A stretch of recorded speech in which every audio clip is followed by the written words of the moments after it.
Hello, I'm Jashikins, and welcome to another episode of Jash Reads. Tonight, we are continuing reading Animorphs number 5, The Predator, by K.A. Applegate.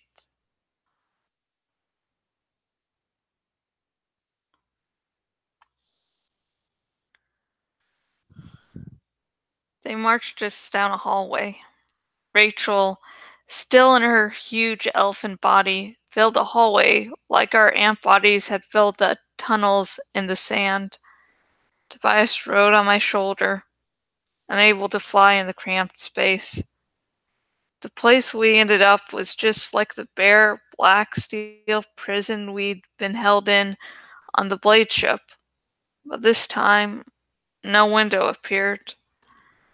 There was dim light that seemed to radiate from the ceiling, but nothing else at all.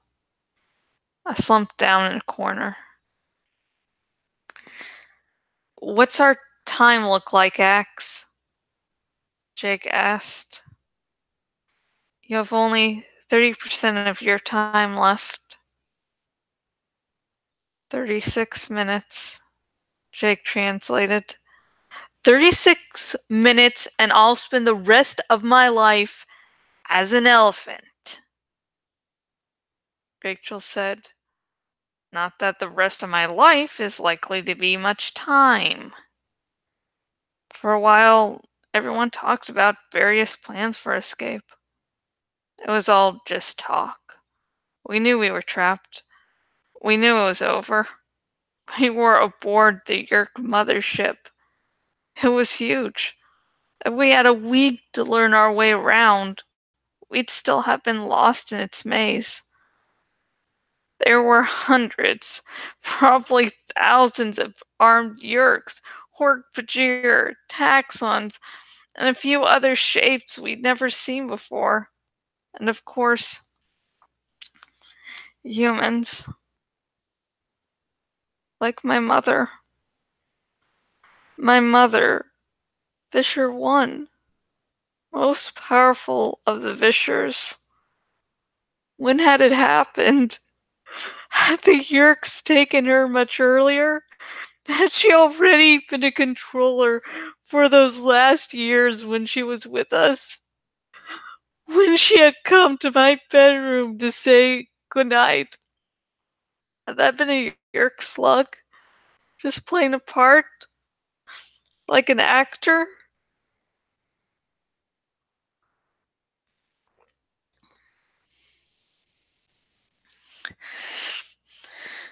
When I tried to fake sick to get out of school, had it been a Yerk who saw through my story and kidded and joked me into admitting it?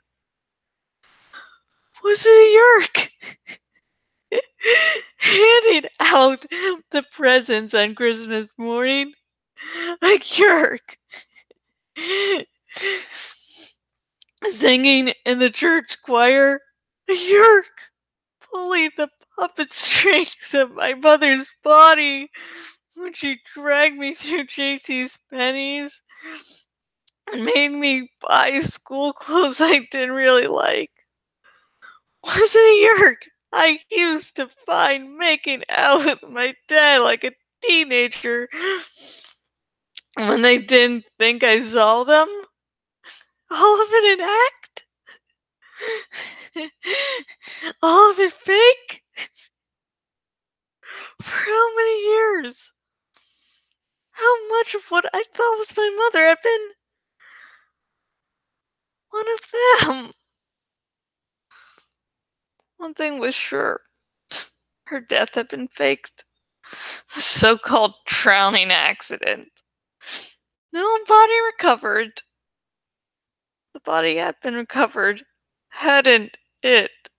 The Yerk's mission had been accomplished. The invasion of Earth had been started. Fisher 1 was leaving Earth in the hands of Fisher 3. And so she had to disappear and not leave anyone asking questions. There has to be something we can do, Rachel was saying. Ax said,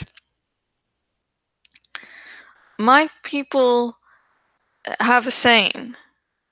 Grace is the acceptance of the inevitable. Yeah, I said suddenly. Well, I don't accept. That's what they want.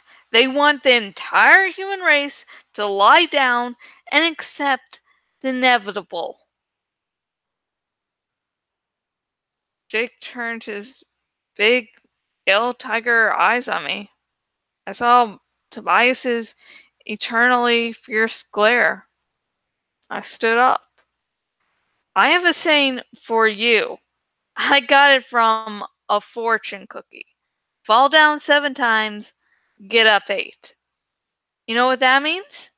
That means you don't ever just lie there.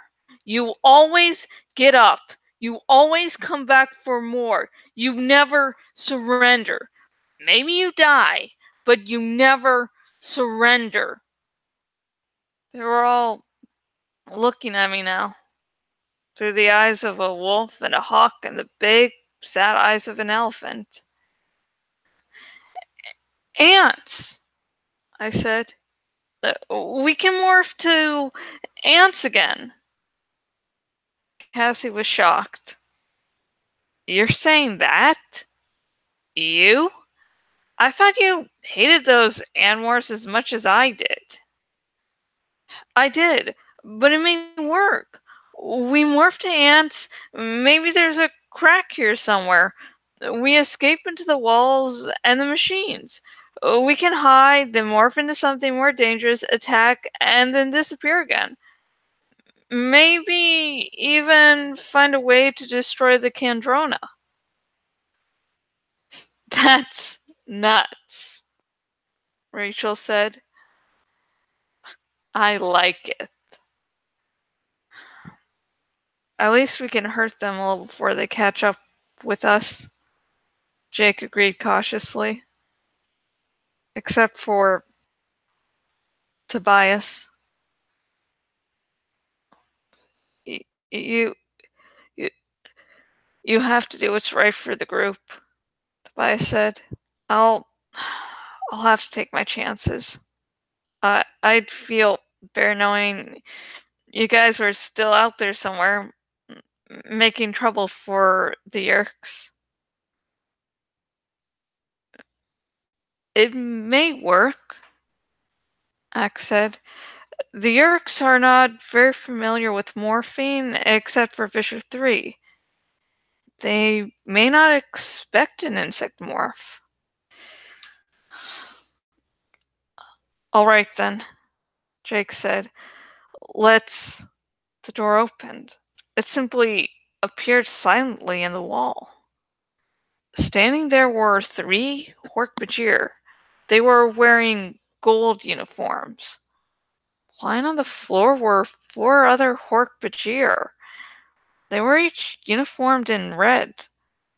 They were either dead or unconscious. Don't move, Jake snapped as he saw Rachel and me tensing up for a charge. The lead Hork-Bajir, a huge creature, maybe 8 feet tall, with head blades that were more than a foot long, eyed us. He spoke. It was surprising, because he did not speak the usual strange mismatch of languages the Hork-Bajir used. This one sounded like he'd been educated at Harvard. This hallway goes on in that direction for 100 feet. He pointed to his left. Then comes a guard station, where there will be 2 Hork-Bajir and a Taxon. From there, 4 hallways. Take the one furthest to your left. Follow it to a drop shaft. Take the drop shaft down 15 decks. Directly ahead, you will see escape pods. He looked at Rachel. You are too large in that morph to fit in the escape pod. You will need to demorph when you get there. The pod is programmed to return you to the planet in the same area where you were seized. The pod will then self-destruct. Do you understand? We all just stared. It's a trap, Tobias said. No, we're already trapped. They could kill us any time, I said. Marco's right, Jake said. Why let us escape if they want to kill us all? This is one of Vischer 1's soldiers, X pointed out. It would be very embarrassing for Vischer 3 if his prisoners should escape, no? Politics. Cassie said with a laugh. It's about politics. Vischer 1 is making Vischer 3 look bad. If we escape, it will be blamed on Vischer 3. You will have to deal with any of Vischer 3's troops you encounter between here and the escape pod. The gold-clad Hork-Bajir said, Leave, now. Axe? Jake asked. Only 15% of your morph time is left. That's about 18 minutes. Let's do it. Sure, once troops turned and marched away. I'll go in front, Rachel said. Okay, and let's move, Jake said. Rachel squeezed her massive tonnage into the hallway. All right, now let's see who wants to try and stop me. Whoomp, whoomp, whoomp, whoomp. Rachel made the steel floor vibrate with each massive step. Her leathery sides scraped the corridor wall so that I could only catch occasional glimpses past her. The hallway was empty until we reached the guard station. Just as the Hork-Bajir had said. Rachel didn't even slow down. Whoomp, whoomp, whoomp, whoomp. I saw a flash of a taxon, foolishly running as if to cut her off. A few seconds later, I had to jump over the crushed remnants of the big centipede. Look out! Hork-Bajir! Cassie yelled. He exploded out of a side corridor. A red uniformed Hork-Bajir. Whoosh! Razor-bladed arms sliced the air inches in front of my face. More coming, Tobias warned. Both directions. All of them in red. I can't turn around. Rachel moaned. She was too big, too tight a fit in the corridors to turn and help, as half a dozen Hork-Bajir and Vischer 3's rivalry came screaming onto the scene. I knew it couldn't be that easy. I said, Battle! Hex said, sounding like he was announcing a party. I felt the same way. I was ready. I was mad and tired of feeling helpless. A closet Hork-Bajir swung at me again and sliced a 6-inch long cut in the mad fur of my huge shoulders. That was all it took. Like I said, gorillas are peaceful, almost gentle creatures. But don't go making one angry. Especially not when a boy who wants very badly to hurt some Yeerks is sharing space in the gorilla's head. Woof, woof, woof, woof. I cried and swung a fist the size of a cinder block into the stomach of the Hork-Bajir. I gave it all I had. I put every ounce of the gorilla's muscle into the blow. The Hork-Bajir was lifted clear up off the deck. His head slammed the ceiling. He was done and out of the game. Out of the corner of my eye, I saw another Hork-Bajir leap up at Axe. Handlight's tail flashed forward so fast you didn't even see him move.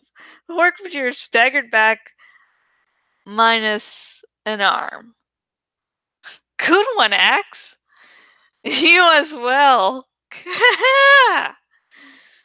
I decided right then I kind of liked Axe. Rachel, Jake yelled. Keep moving. Left turn tunnel, look for a drop shaft. Whatever that is.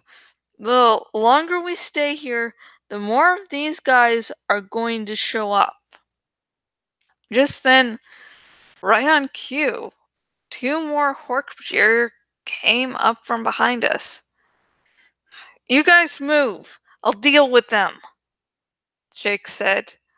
The Hork-Bajir rushed us. Woo! Jake let loose with a roar that must have been heard from one end of the mothership to the other. It even scared me. And it sure made the Hork-Bajir hesitate. He was on them. While they were still thinking about what to do next. Hork-Bajir are very fast. But so are tigers. One Hork-Bajir was down with Jake sinking fangs into his snake-like neck. The other Hork-Bajir landed around. Yeah. The other Hork-Bajir looked around to make sure no one could see him. Then decided he'd like to live. He kept his distance. Jake backed away but kept his face turned to the Hork-Bajir behind us. We tried as fast as we could down the hallway, now a scene of devastation. It was like the ant tunnels. We could only try to escape. The longer we had tried to fight, the more the odds would turn against us. Suddenly, ah! Rachel! I heard Tobias cry. It's okay. I found the drop shaft. I am dropping. What is it? I asked. An elevator without a floor, Rachel answered. Then I was there, at the edge of a long shaft that went down and down, maybe forever. Rachel already looked small, which was not easy for her to do. He said to stop after 15 levels, I reminded her. Yeah, and how do I do that? Think the number. It hears speech and understands simple thought-speak commands. Axe instructed, then added, at least that's how it works on our ships. I'm slowing down. Cool. More Hork-Bajir back here. And some of those other ones.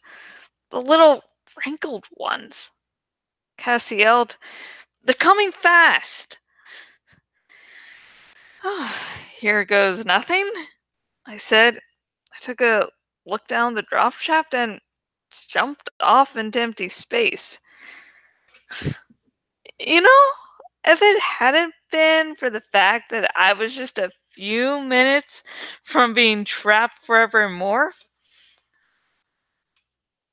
and if there weren't a dozen or so walking solid shooters after me, it would have been fun. I fell, but not too fast.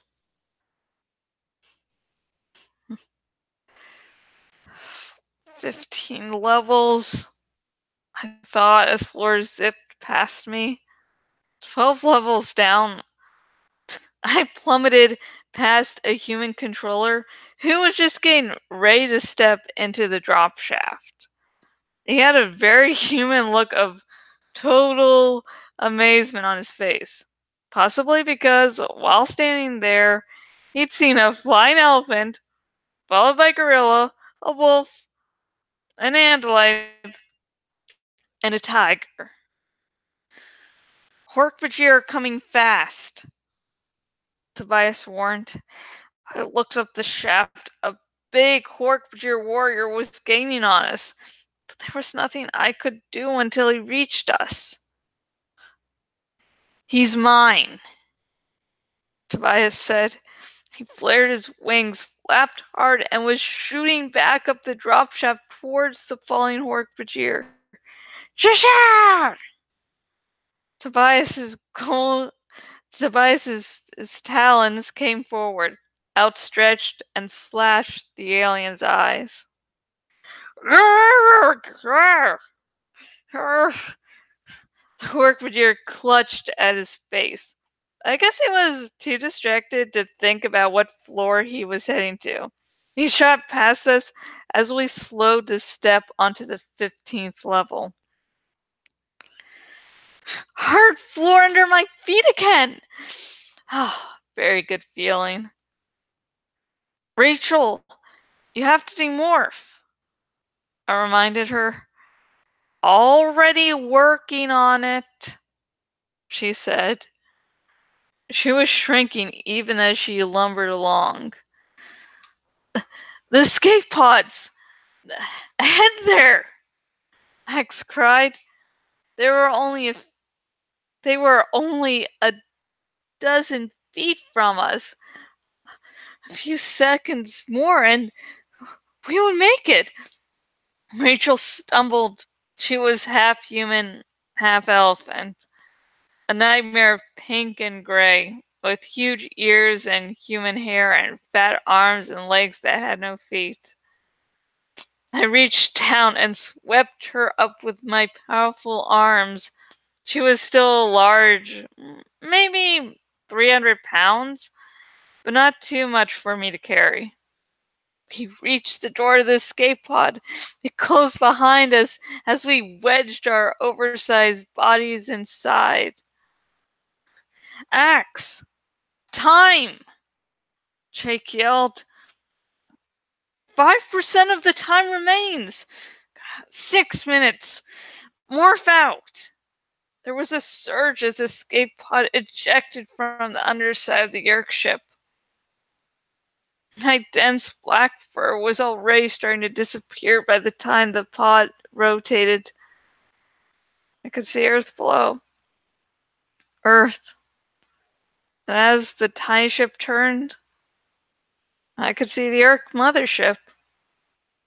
It was kind of a joke now, I thought.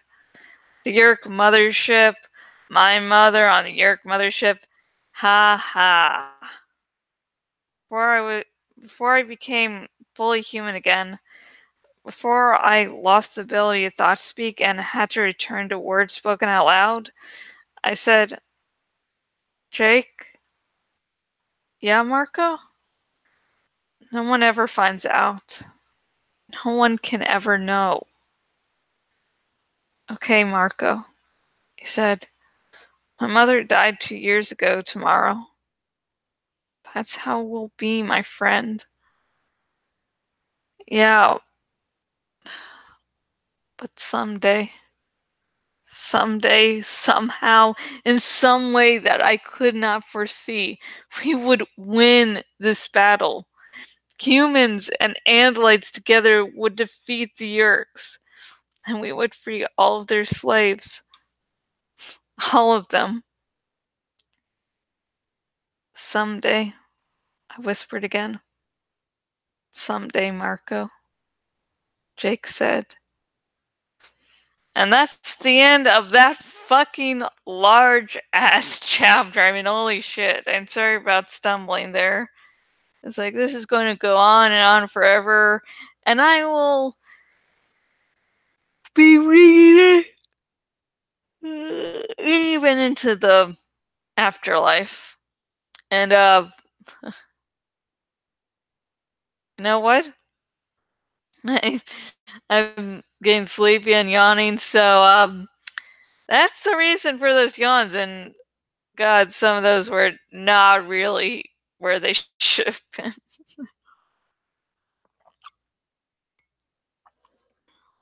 No. Drinking coffee, though. The yawns. Okay, but back to the actual story. At the end of the chapter, I do like how Jake and Marco are talking about, don't say this. And Jake's like, okay, okay. And when, Jake replies someday to Marco, I feel that there was a real connection there going on. The fact is that Marco is now fighting to free his mother, while Jake started the fight to free his brother.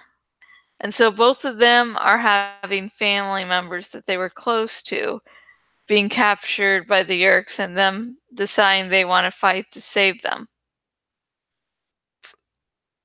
So yeah, I saw them really connecting on that point. Really did. Let's see. Let's see. I know there's something I almost want to talk about.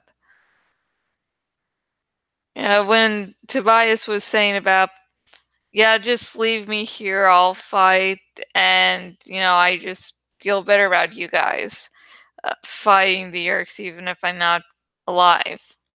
And that was very brave, but the reason I read his lines like that there was not because I'm trying to make him a weak character, but the fact is he's like 13 fucking years old. And he's like, okay, I'm going to sacrifice, I don't mind dying. I don't think that's going to be something that like a 13-year-old is going to say very easily.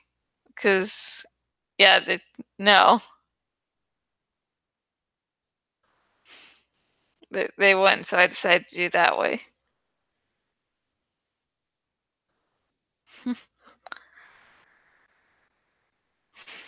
So, yeah.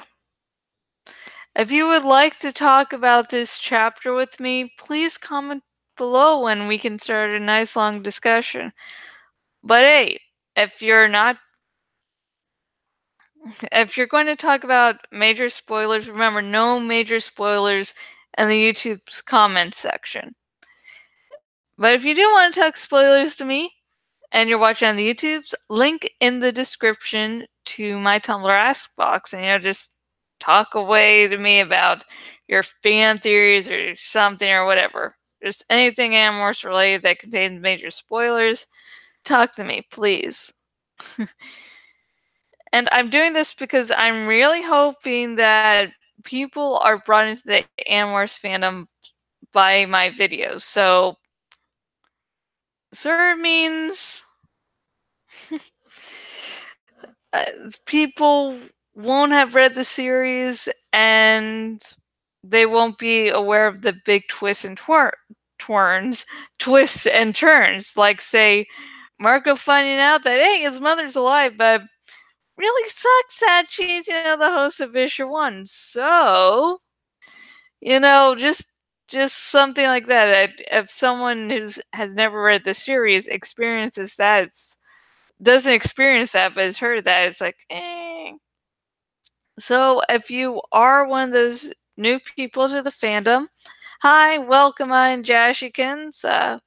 We have cinnamon buns. Anyways, if you do want to get your very own copy of Animorphs number 5, The Predator by Kay Applegate, because you're like, hey, this is really, really cool. And I would actually like to read the book for myself. If you are watching on the YouTubes, link in the description. If you are watching on my bloggity blog, link down below, and both links will take you to your very own copy of Animorphs number 5, The Predator. Yay! If you're watching this on the YouTubes, like my video. Subscribe to my YouTube channel. And if you're watching on my bloggity blog and watching on the desktop version of my bloggity blog, please choose the follow by email option. Now again, I mean to start doing these earlier, and things didn't really work out today because I was actually out doing stuff. I have a life. But let's see. Real life segment. So what did I do today? Well, I got another appliance for the kitchen, so it will help me cook. So then me and Rev Resner's, not Rev, me and Rev Resner went out to Nom Nom, and it was our first time since he had gotten surgery back on before his surgery, so back before October 2nd or 3rd. This was our first meal out. And it was a sushi buffet, and oh my god, I love sushi. Oh, really, damn, I really should have gone in for a third plate. I mean, it wouldn't have been the smartest idea, but fucking hell, it was great. I should have done it. I would regret, but hey. So yeah, then I got home. Then Rev Resner had lost something, thought he had lost something, so we spent a while looking for it, going through all these places. And then when we finally find it. So yeah, that took up some time too. I was like, And like I just like sat down and I was just going to relax, and then shit happens. Like that's really all my day. I'm like, I'm going to have a schedule, I'm going to be doing this and today, and life comes around and says, fuck you, no you aren't. So yeah. And Hopeful Wishes. Hopeful Wishes is a segment where I say some hopeful wishes and then I drink some. Tonight's beverage of choice is coffee, so I will stay awake. Sort of. Now you can join this segment in 2 ways. The first way is I was like, what's the first way? Oh yeah, one of the ways is you can drink along with me. Drink your favorite alcohol, liquor, or whatever the fuck's lying around. And hey, if you don't drink for whatever reason, coffee, tea, iced tea. Another way to join in with me is to send in your own hopeful wish. To do so, just comment below and it will be read next episode. And here are some hopeful wishes. Well, no one submitted any, so these are all mine. I hope that everyone's not having any physical or mental troubles, because none of us needs to deal with any medical bullshit. I hope Rev Resner continues his speedy recovery. I hope that Rev he's having some teeth issues, so hope those get resolved, because he's been going through some pain because of that, and it was sort of scary, and that's why I actually didn't get the writing session video filmed on Wednesday. I was going to do Thursday, but then I was too busy. As I said, life does mysterious things. Not pleasant things, but does mysterious things. I hope that all my birds continue to be well. I hope that my 3 plants I have continue to grow. And I hope that I can actually get a complete meditation done tomorrow. I stupidly did the tarot reading first and then the meditation because I'm like, oh, I'll do the reading first and I'll have time for the meditation. That didn't work. And then driving to get the kitchen appliance. No, I was sort of doing it, and then Rev Resner snapped me out of it. Yeah, it's like, then it was like asking for directions, so like, okay, it's okay. Then he continued conversing with me. I'm like, oh shit, I got like half of it done, so it's like, good job. E for effort. And let's drink.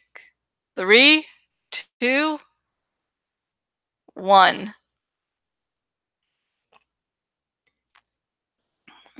Okay. Now. Oh shit, the screen. The screen. Ah. Okay. Now, the next video I will be doing will be more of Animorphs number 5, The Predator by K. Applegate. And that will air in just a few short minutes, so stay tuned to the channel.